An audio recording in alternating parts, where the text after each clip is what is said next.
मुलांक 2च्या लोकांना नोकरीत काही प्रमोशन वगैरेचे काही आहेत का योग? होय. मुलांक 2 म्हणजे संवेदनशीलता, प्रेम.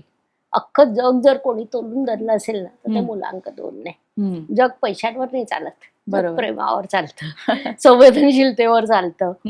आणि मुलांक 2चं काय होतं ना की त्यांच्या भावना या सतत वर खाली होतात.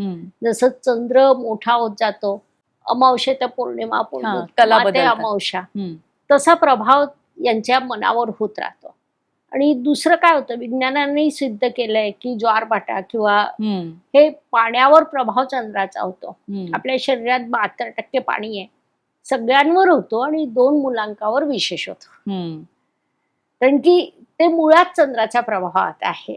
तर आणि महिना पुन्हा शनीचा आहे. तर त्यांना थोडा संघर्ष आहे, विरोधाभास आहे, नो डाऊट. पण तरी सुद्धा प्रेमाने जग जिंकण्याचं सामर्थ्य यांच्यात आहे. यांनी फक्त विचार करताना आपल्याजवळ एक स्वतंत्र बुद्धी नावाचं यंत्र आहे.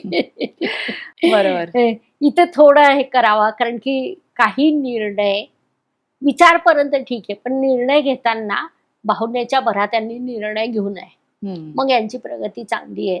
मात्र या महिन्यात जर त्यांनी भावनिक निर्णय घेतले तर बऱ्यापैकी त्रास होण्याची शक्यता आहे. आता मुलांक 2चे जे तरुण तरुणी प्रेमात आहेत, तर त्यांनी म्हणजे लग्नासाठी, घरी बोलण्यासाठी कसं वातावरण? हा महिना त्यांच्याच साठी. अच्छा. घरी त्यांनी सांगावं. या महिन्यात जे तरुण तरुणी विवाह इच्छुक असतील त्यांनी जर घरी सांगितलं तर या महिन्यात तुम्हाला घरातून बऱ्यापैकी सपोर्ट मिळेल. अच्छा. आणि योग्य जोडीदार मिळण्याची शक्यता सुद्धा या महिन्यात आहे. नवीन मित्र मिळतील, मैत्रिणी मिळतील, दीर्घकाळ तुमचे चांगले सुसंबंध राहतील. कारण मुळात हा महिना मुलांक 2 साठी त्या अर्थाने बराच सकारात्मक आहे. तर पण शेवटी कसं असतं की फक्त एकेरी नसतं, इतरही बाबी पाहायच्या असतात, सगळा विचार करायचा असतो. आणि विवाह आयुष्यभरासाठी असतो, तो 2 दिवसाचा प्रश्न नाहीये. तर विचारपूर्वक निर्णय घ्या. मात्र एक कन्फर्म सांगते की जुलै महिन्यात जर तुमची नवी मैत्री आली किंवा नवी मैत्रीण आली तर ती निश्चितच तुमच्यासाठी सकारात्मक असेल. अरे वा. आणि जर मुलांक 2च्या ज्या लोकांना नवीन गुंतवणूक करायची आहे किंवा जे व्यापारी आहेत त्यांच्यासाठी काय सांगाल, की त्यांनी करावी मोठी गुंतवणूक किंवा थोडं थांबायला पाहिजे? या महिन्यातनं गुंतवणूक करताना निर्णय चुकण्याची शक्यता आहे. अच्छा. त्यासाठीच मी सुरुवातीलाच सांगितलं की भावनेच्या भरात निर्णय घेऊ नका, विचारपूर्वक घ्या आणि कुणाचा तरी सल्ला घ्या. बरोबर.